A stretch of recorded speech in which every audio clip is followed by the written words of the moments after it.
Hello, welcome back to the Somerset College podcast. I am your host, Ondine Mond, alumni 2003, proudly. Today, as you can see from the title, we are talking about the Somerset College Committee. What is it? Who is it? Why is it? We have with us two esteemed members of the committee who are going to introduce themselves, and then we will get into it. Hello. Please introduce yourself. Cool. I'm Alita, Lemmer, class of 2009. When I was here, I was Wilkins, but have since gotten married. Yeah, been on the committee, I think I think it's close to 10 years now, and then been chair 3, going on 4 years. Yeah, clearly very proud of Somerset College, and I'm happy to come back, and that's why I'm here, I guess. Yeah. Impressive. Yeah, I haven't been on the committee that long. So I don't know if I can be called esteemed yet, but maybe. And a man with nice voice. What is your name? Who are you? I am Michael Taberer. Hello. Still Taberer. But also married. Yes, but I am married. Yeah, I'm married to Tara. Tara Taberer. Yeah. Good name. Yeah. That is a good name. Yeah. It is a good name. I like the name. So I'm matriculated in 2002. Had our reunion last year, which we were just reminiscing about. Total hits. And I've been on the committee, I think, 2 years now. Isn't it longer? It might be longer. Yeah. The years sort of just goes blend quite quick, into each doesn't other. it? Yeah. So maybe a bit longer than 2 years now. So after all this time of not being a member after finishing high school, what sparked the membership joining for you? Why did you suddenly join? Well, there's a number of reasons. Pressure. Peer pressure. There was a bit of pressure. So I'm actually also on the board of trustees for the Acorn Bursary Trust. That's been pretty exciting, just to kind of work with underprivileged and obviously deserving candidates to come and be part of this institution and put them through high school. Being on the Acorn Bursary Trust, I think there was a need to have some sort of alumni Old Oak representation, and naturally because I was there, it kind of made sense that I'd join the committee. And I think the committee had already discussed and said, well, maybe they can invite me, and so came along. And before I knew it, they were shoving documents for me to sign. And yeah. It was sort tear of down like this wall, build another one. Hey, Mike, how about you come and join a meeting? And then he did, and then it was like, hey, Mike, you're now part of the committee. Thanks. Just going to put that stamp on, that permanent tattoo on you. And done. Thank you so much. And that's how it works. That's how you can become a committee member too. Thank you very much. End of podcast. I think we're slightly getting ahead of ourselves, though. Tell me, what is the committee? What is the purpose of it? So the Old Oaks Committee is obviously, okay, well, let's take a step back. Old Oaks doesn't refer to oaks as in guys in South Africa. It's because of the acorn. So the Old Oaks Committee, I sort of call it a glorified events planning committee. All that it really needs to do is give the opportunity for people to come back and get involved, whether it's a reunion, as we were saying earlier, whether it is being a trek leader, whatever it is, it's just a place that you can come to say, hey, I'd like to do something, or I'd like to come back for whatever reason, and we're there to plan it and to sort of just do the admin side of it. We're not a very big committee, but I think we're all quite passionate about the networking opportunity and just to make people proud of coming from Somerset College. Yeah, Mike, I don't know if you have something to add there. Yeah, for sure. I agree 100%. What's nice is that, okay, we've just gone through the 25th year celebration of Somerset College. It's incredible. And it's kind of a nice time to reflect and go, okay, well, what's happened in 25 years? How have we grown? Where are the alumni? And it's amazing when you kind of go through it and you see how spread across the world, people are doing great things, and not only the ones that were at school, but obviously whether it's parents or teachers that were here as well, that are still part of that community.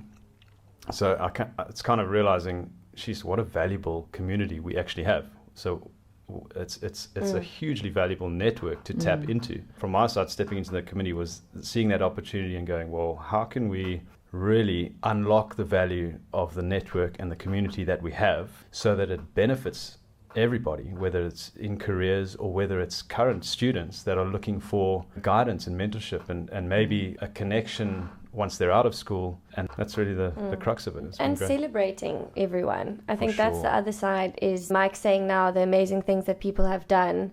It's really good to celebrate and to see it. Not everyone is still in touch with each other, so to have a platform or an opportunity to say, hey, someone from your year did this, it's really exciting to know the types of people that have come out of the school. That's such a lovely sentiment to have, is you're facilitating and celebrating. There's no other ulterior motive of, let's manipulate people into joining up with us, coming to the school or to donating money. It's literally just saying, it's putting a spotlight on what you have. Yeah. And saying we're really proud of you. And maybe you can learn something from, your previous alumni member. It's a noble effort, which brings me on to the next question. What would you say is something that you really want to see happen secretly for the committee in the future? I think more members.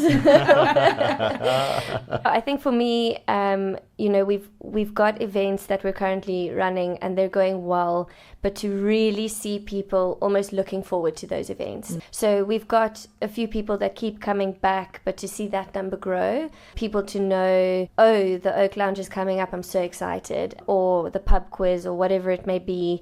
Yeah, I think my secret wish, I guess now not so secret anymore, would be that people get excited about the things that we're planning and want to come back and network. Yeah, because they are so exciting. There's a really big range of things that you're doing. It's like you said, it's the quiz nights, but there's also these fun runs, and then there's the games days, and then just good old fashioned good talks that you're having exactly with really interesting, well-educated people. So there's, I think, a little bit for everyone. Yeah, well, I hope so. I hope so, yeah. If not, suggestion box here, let us know. Yeah, sheesh. I guess, you go through those sort of administrative exercises where we went through the Constitution and we're like, what, is this worded right? Is there enough in it? And one of the parts that I sort of thought would be quite valuable, and we didn't want to complicate it, but we just kind of rounded it off by saying, if you're part of the Somerset College alumni, invest your resources in whatever capacity you can. It's kind of that invite to say, everybody has got some kind of resources. Doesn't mean to say that, you've left school and you've gone and made a ton of money, now you must give all that money back. That's absolutely not what it means. Yeah. It means everybody's got something that they can contribute, whether it's skills, whether it's whether it is a donation in some form or whatever, networking, connection, whatever, time, maybe a mentorship program. That's something that I think would be really valuable, and we've spoken about it now, that would be, and we've had feedback as well through the Oak Lounge, that a mentorship program could be a really valuable thing to have, not just for the students in school, but, out of school. How do we, we've now got people with a great amount of experience who have done really cool things that are willing to kind of pull somebody under their wing and go, okay, this is what I did wrong. Yeah. Let's kind of build this thing. Let's help others along the journey. But maybe there is one little secret, and I think we should work towards getting an Old Oak clubhouse. Oh, hang on. I was hoping he would say that. I was hoping he would say that. I mean, if we go to the sports field up at the top there, it's such a nice view. Space. Just have a little Old Oaks clubhouse where anybody can come, grab a beer. That's quiet. That is quietly in the works. So that is quietly in the works. So that secret is it is like a secret. That's you now heard it out there. first. Out there, not Surprise. Up there. Yeah. Being released. 2020 something. Yeah. We don't know when. I love that. That's a good semi-secret. Yeah. So, funnily enough, actually, one of the questions was, if you could create a building at Somerset College. There we go. I said, what would it be and what would you call it? Okay. So now you said what it would be. What would the name for your clubhouse be? Sheesh. Mike's Place. Yeah. I don't know. Good friends only. Mike's Kitchen. Mike's Kitchen. Just you with a chef's hat flipping burgers. See, this is the committee. It's a relaxed environment. Yeah, exactly. I just want to highlight that. Yeah. Oh, maybe we call it the Oak Lounge.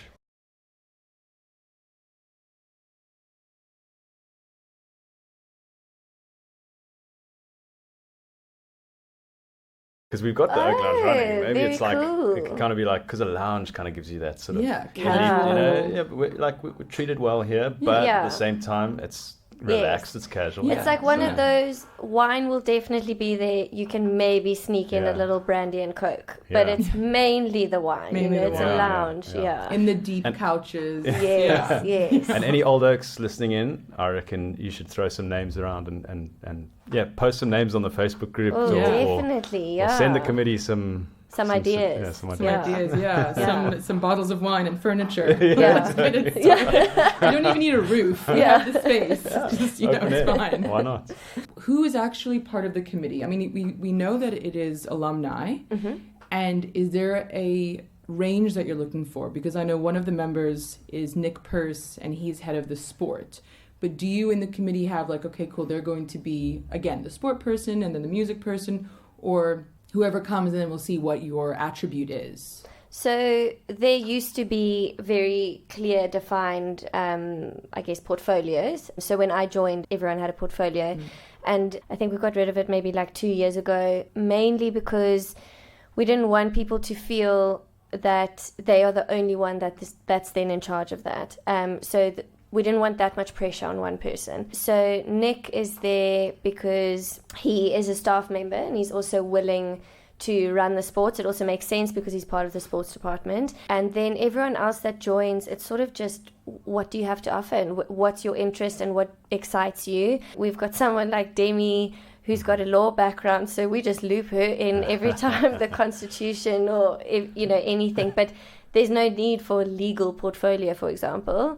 And then we've also got people from the school, so they have to be part of the committee. We've got the alumni officer, we've got the head of the school that's also there. So those kinds of people also need to be there because we need a voice from the school. But in terms of committee members joining, we didn't really want to specify. Nick sort of took the sport one because he ran with it. Yes, as you heard from Mike's story, we kind of just, once you're in it, we kind of like, hey, welcome. This is what we do. It's really just what you can offer. There's no set thing that anyone has to do.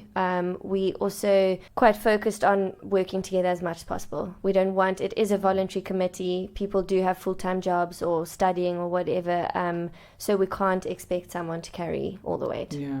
So I just have 2 more questions and then you gotta go. So the second last one would be, how frequently do you meet? Because I know people are thinking about joining. Hopefully you're listening, you're thinking about joining. You should. I just joined. It's wonderful. My life is all the better for it. Mike's place is coming. Mike's kitchen, right around the corner. Things to look forward to, people. So how often do you meet? That's a formal meeting. Formal meeting once a term, and then we have ad hoc meetings depending on where it's necessary. So if there's an event that maybe we need to get together, that won't be the whole committee, it will be the people working on the specific event. But once a term, it's really not a lot. We also try accommodate everyone, making sure it's a time that suits everyone. We do it online and in person if it makes sense. And then I think commitment wise, Mike, maybe you since you were reeled into it very rapidly, commitment wise, what's your feeling? It really isn't a lot. I think that the point being that, like Alita said, that there's enough structure to support this thing, but it's a team. Kind of want to create this sort of team feeling, team culture that, okay guys, this is the vision, this is where we want to go, who can do what, and then yes, someone will come along like Nick and be like, well, I'll do the sport thing, so then we can kind of put more structure around that and kind of go, okay, cool, run with that. That's the beauty of it. Whatever you can give, whatever you can offer, whatever you're willing to offer, everybody's got great ideas. And certainly the committee can't have all the ideas. It's about actually all the alumni coming and going, hey, what about this? What about that? Cool. Let's pull together and make that happen. And bit by bit, and as each year goes on, we'll develop things and then mature whatever we've implemented up until now, and we'll see it come to fruition for sure, because I think we're just kind of scratching the surface with some of these things, and there certainly is a lot more to come, and a lot more where we're going to see this value being extracted from what we currently have, but also value being added back. From all the lessons learned over time from the alumni. Totally. Absolutely. Well, to ask myself a question, what I would like to see is exactly what you said, is the mentorship, the leaning on each other, learning from each other, inspiring each other, because exactly, one person, one small group doesn't have all the answers. So it's just coming together and having those Old Oaks meetings at whatever building that may be in the future. But it is coming together, and I think that's what I've seen from the committee, is that's what you're doing, is that it's a safe space to share some ideas. And listener, what I would say is what I've also experienced from the meetings is you just ask a question, you put it out, and then it's a show of hands. What's your idea? Let's talk about each idea. Let's brainstorm. So it's a very safe, welcoming space. It's not as... There's a structure, like you said, but it's not rigid. It's very welcoming. We're wrapping up. What would you like to finish off by saying? Yeah, I think for me, something that I also sort of just want to put out there is we love feedback. You don't have to be part of the committee to give us feedback or give us ideas. And I think that's maybe a misconception sometimes. Please tell us and please share. We're open to it, even if you're not part of the committee. And I think the other side as well is we're also open to having people, even if you're not on the committee, helping out or joining something just because it's something you're passionate about. The fun run actually happened that way. It was an alumni that contacted us and said, this is what I want to do. And we made it happen in the end. My parting message is, if you want to get involved, get involved. You don't have to be part of the committee. Yeah, we're here to hear and go with everything, yeah. And what would be your takeaway message? Well said, Alita. Wherever people are, there's always something you can do. You know, I mean, I think we recently had like a little kind of mini gathering in London. So some old oaks that were in London, like, hey, let's get out there, and then let us know about it. So, you know, and so whether it's, I don't know where the biggest kind of following or network is, whether it's Facebook or whether it's just on the database, the email database or whatever, but the fact that there is a way to Instagram shows your age. Exactly. So okay, there it is. Thank Or you. TikTok. Yeah, there it is. So Old Oak's TikTok account is opening soon. 3 tomorrow. followers. They're all in this room. And but you know, there is, whether it's any social media platform, there's ways to connect, reach out, do something, and let us know about it. Not because we want information, Data capturing. but we, like Alita said, we want to celebrate. Yeah. Like celebrate each other, successes and stories and cool things that are happening, and people actually want to know, because how often do you like bump into somebody and you kind of, oh, so what are you up to? What are you doing? Always. And What it's are you up like, to? well, yeah, it's a great way to just kind of put it out there. So thanks for this opportunity, and Absolutely. I love this podcast, Ondine. So Yeah. really love that that this is happening as well, because great platform. Yeah, absolutely. We can leave it like that, but I was wondering, we'll kind of date this by my next question, my final absolute question. As a human being, what is your New Year's resolution for next year? We are definitely dating it with that question. Actually, so I've just come back from a 5-day hike, and one of the things we spoke about was just having better balance. So making sure, look, you got to work. That's the way it is. But just making sure that there's a really good balance in sort of being present in the moment a little bit more. And I love my job, so it also, luckily, I think making sure that I'm a little bit more present. Yeah, it's one of those classic podcast answers. It's classic, but it's true. It's just universal. Yeah. And yeah, if I can put it out there, I'd like to travel. Universe, make that happen. Nice. And you, Michael, what's your New Year's resolution? I think something that's been maybe on my mind the last sort of quarter of this year is less thinking and just do it. I think sometimes we overthink. Oh, a yes man. You want to become a yes man. Yeah, and I'm like one of those. I probably think just way too much, and so Waiting for the perfect moment. Yeah. Let's go with the cliche Nike slogan, just do it. Just do it. Nice. Yeah. I would say something similar as well. Just don't wait for the perfect moment. You know, I think it was Ogilvy who said, do what you can with what you have right now. I like that. Yeah, that's nice. So That's really nice. That's really great. Yeah. So thank you so much for listening. I hope you've been entertained, inspired, and educated by what we've had to say. If not, as Alita says, let us know. Give us some feedback. Nice. Let us know in the comments. Let us know in the comments below. Thank you so much. Have a great day, and hopefully see you at one of the committee meetings or on the grounds or at Mike's kitchen sometime soon. Goodbye. Bye.